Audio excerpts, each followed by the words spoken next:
qualche giorno fa, nel mio studio, nel mio gabinetto dove rifletto, dove concepisco i miei pensieri, sulla sede del Papa, al cesso, mi è venuto un pensiero, un'anticchia, una cazzata.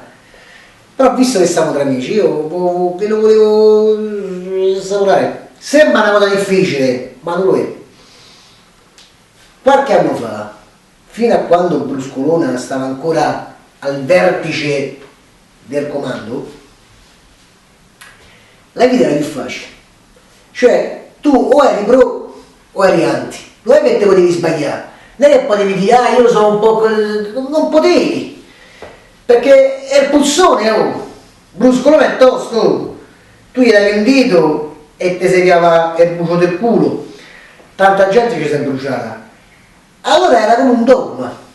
Cioè, ma ti faccio un esempio, ma uno, anche se tu potevi essere uno che non leggevi i giornali, che niente, ma uno che andava alle convention e faceva le corda, non sei normale, non stai bene.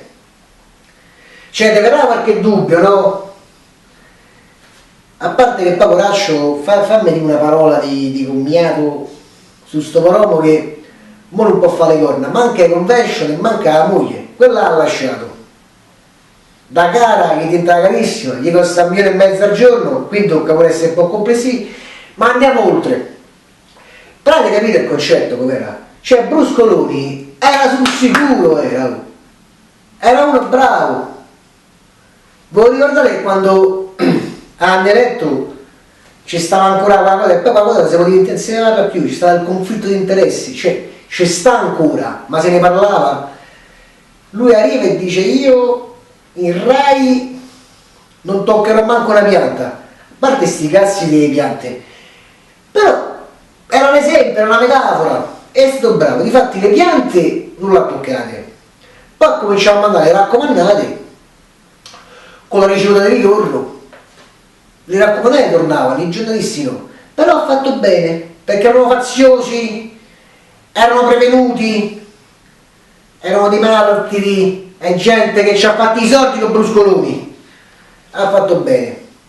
Certo, dai giornalisti faziosi, poi c'è Fazio, che a me mi piace Fazio, io Fazio ti voglio bene, io ti bacio le mani e butto per terra, sei bravo, io ti seguo sempre, io quando c'è Fazio, bravo, mo dopo andiamo, sempre, io quando sto in giro, dove c'è Fazio, se io pure a casa mi faccio i corsi, i caprioli, mi butto, fatemelo vedere, le cose. L'unica cosa che volevo dire a Fazio, sono 200 anni che sta in televisione, a parte che si capisce sempre la stessa faccia, sei normale, c'è qualche cosa, forse sei pure te un alieno, mi fai un po'... Però il discorso è, dico, c'hai l'età che c'hai, ci fai tante cose, ma dico ogni tanto fa una domanda, ma non è perché devi fare lo scoop, il colpo, la cosa, ma dico pure per te.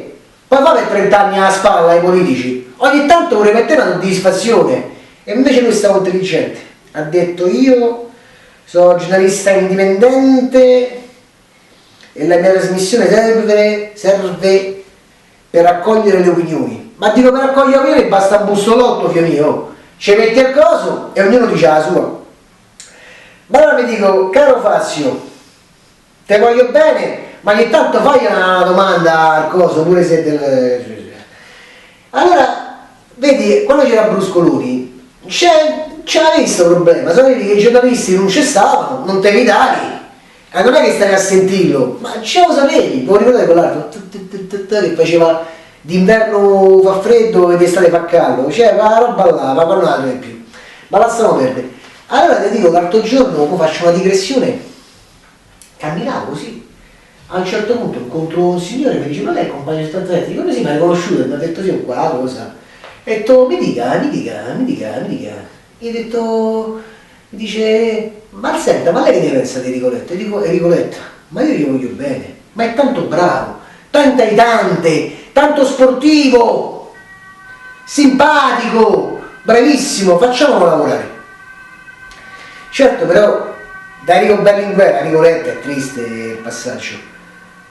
E poi non è tanto quello là, è un po' il cognome, Tutankhamon, un pochetto c'è la cosa, e poi più che altro, la cosa che mi spaventa di quell'uomo, perché a me mi spaventa, mi fa paura, con quell'occhio che ti guarda come una cosa, con occhiali, che ha detto, io quando ero ragazzino, andavo a casa di mio zio, di Tutankhamon, e mi sognavo a Giulio Andreotti. Ma se tu quando sei ragazzino ti sogni Giulio Andreotti, non stai bene, non stai normale, tu c'hai qualche problema, tu c'hai avuto una brutta infanzia, tu devi andare dallo psicologo. Cioè io da ragazzino sognavo, che ne so, a Zavor, a Tex Willer, a Samantha Fox. Ma se tu quando c'hai 10-12 anni ti incominci a fare le pippe su Andreotti, ma a 40-50 anni, ma che ci vuoi fare noi? E questo è il dubbio, questo quando ti guarda con quegli occhioni cattivi ti fa la cosa. Però basta parlare di Bruscolone, la cosa che volevo dire che Bruscolone era un dogma, non ti sbagliate, ti ricordate i giornali? Basta legge a Puzzonem, viva la democrazia, andavano alle piazze, il corpo della donna va rispettato, tutti che se ne rotolavano le cose,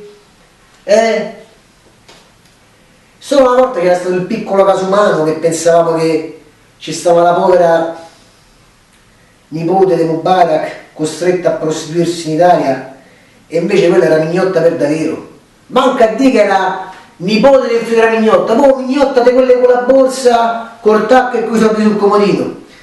Però pure quella ha aperto una coscienza sulla sessualità, uomini, lesbiche, gay, tutti insieme, per un nuovo mondo migliore, e sognavamo il sol dell'avvenire a Piazza del Popolo al motto Giaguaro mi ha provocato e io me ne smacchio.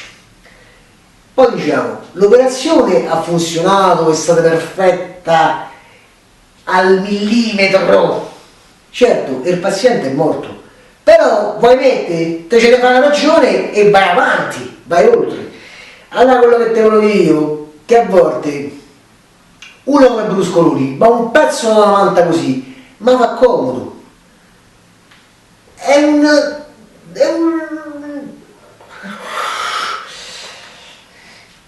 Ve l'ho spiegato, perché per esempio l'altro giorno mi stava a prendere un cocktail in un happy hour e stava a parlare contigo e stavamo a dire, ma tu che ne pensi della Costituzione?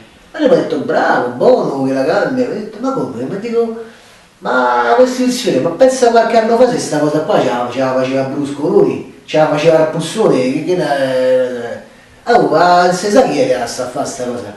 Dice ah, allora sei tu, sei prevenuto, sei anti, ma anti di che cosa? Ti sto a dire che mi sembra una croccaria di gente, dei versi cosati, con quell'altro, cioè dai, dimmi la verità, non è che sto a fare i discorsi sui difetti fisici, sulle cose, però dai, dai, no? Siamo seri, ma poi anche a pensare bene, no? Questi che stanno a scrivere la Costituzione, 5 che si sono bevuti, allora mi fa, ah, bravo, e sei tu, sei un giustizialista, tu e Travaglio, vi vedete insieme, me Travaglio, me chi lo conosce, ma che c'entra, io abito con mia moglie, ma stai messo una cosa, oh. Metto, ah, e poi con questa giustizia per esempio, io sono convinto che tu sei anche contro l'indulto. E tu senti, non è che io sono proprio contro, però cioè, non mi sembra proprio una cosa, cioè, a parte che hanno fatto qualche anno fa e non mi è sembrato che è dato guardi, ma poi dico, ma in Italia con tutta la disoccupazione che ci sta, la prima azienda è la mafia e tu facci 25.000 carcerati, ma dico, pensaci un attimo prima, no? Metto, bravo, ma fate l'applauso, bravo, tu non hai mai letto Silvio Pellico? Ma guarda, ti stai sbagliando di Silvio, cioè quello è morto da anni, ce ne sta un altro di Silvio, mo, che non capisci i casi umanitari, i carceri pieni così, ma tu l'autobus tu lo pigli, amico mio, tu stai in macchina, io sto chi i pezzi, la buttare sempre con la battuta, con la satira, ma qualche anno fa, ma ne pensavamo insieme a queste cose, io ti ricordi la giustizia, le cose, ma non è per e poi ho detto, guarda, ma è stancato, basta, lascia perdere, vattene a fanculo. Ma ho detto, allora ti ho scavato la mascherina, sei tu, il vaffanculo è stata la tua terra tombale, sei un grilluscones. Ma come un grilluscones? Ma che vuol dire? Ma se non ti va a fanculo, poi c'ha il diritto c'ha il copyright quello. Io sì, poi mi tanti i casi e poi ho detto, guarda, lascia perdere e basta, sai che c'è? Ma proprio rotto i coglioni, lascia perdere, non ci voglio parlare con te. E mi ha detto, bravo, parli come un fascista. Allora ci ho visto più e ho detto, senti, io sono compagno del 87, fascio a me, io volevo fare il pezzo quello là, mi sembrava una cosa proprio scontata, ho detto, ma questo così coglione, manco lo capisce, allora ho detto, sai che c'è? Arrivateci il pulsone, almeno i coglioni stavano da una parte e l'altri c'avevi un po' di dubbio, però non stavi messo così male. Visto? È una storia triste.